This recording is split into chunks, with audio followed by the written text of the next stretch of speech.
صداقت خان کئی بجے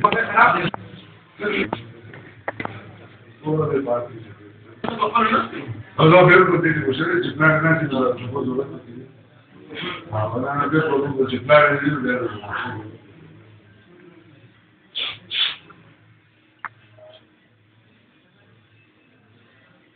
بس والله الماء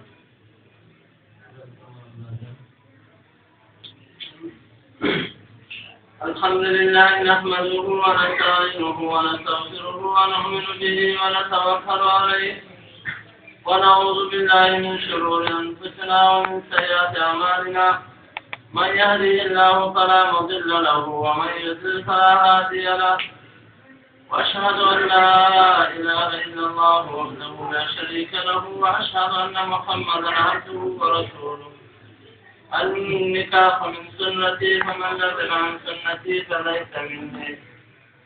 أما بعد فأعوذ بالله من الشيطان الرجيم بسم الله الرحمن الرحيم يا أيها الناس اتقوا ربكم الذي خلقكم من نفس واحدة وخلق منها زوجها وبث منهما رجالا كثيرا ونساء واتقوا الله الذي تساءلون به والأرحام إن الله كان عليكم رقيبا يا أيها الذين آمنوا اتقوا الله وقولوا قولا سديدا يصلح لكم أعمالكم ويغفر لكم ذنوبكم ومن يطع الله ورسوله فقد فاز فوزا عظيما صدق الله العظيم.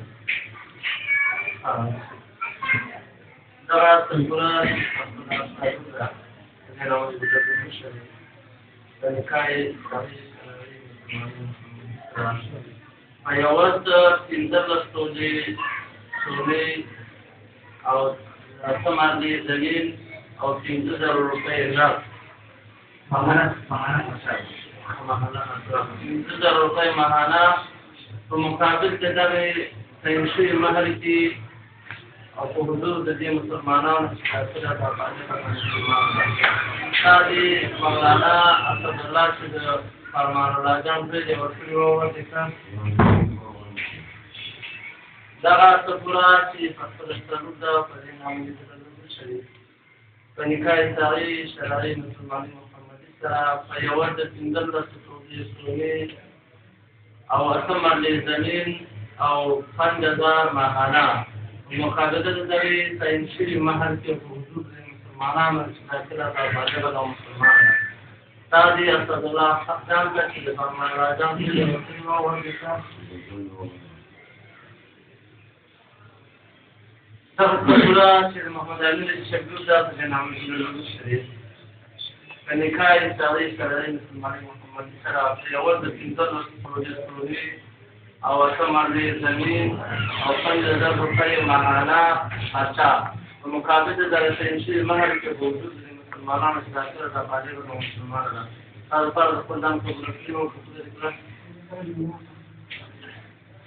دغه څپورا چې محمد علي الشبيب ذات جنام الجلال فنکای ساری شرعی مسلمانی محمد سرع په یو د 15 سولې او اتمه زمین او 5000 ماهانه خرچه مقابل د تنشي مهر کې وجود مسلمانانو چې داخله د باندې د مسلمانانو هذا صار الكلام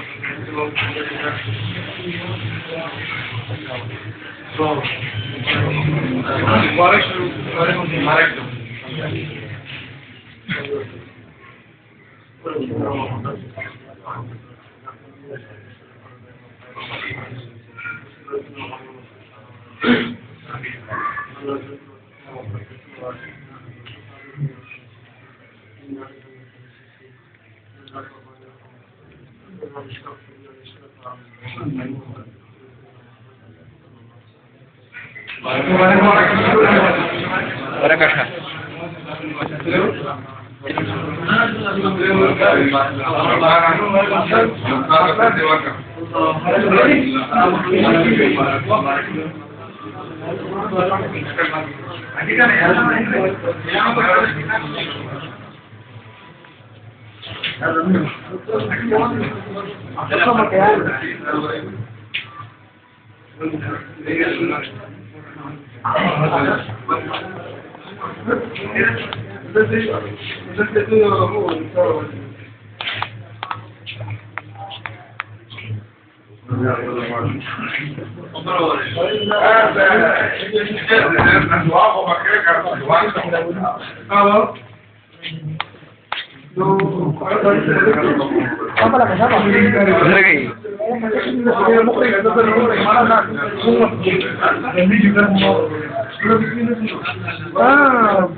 Oh shit. Oke,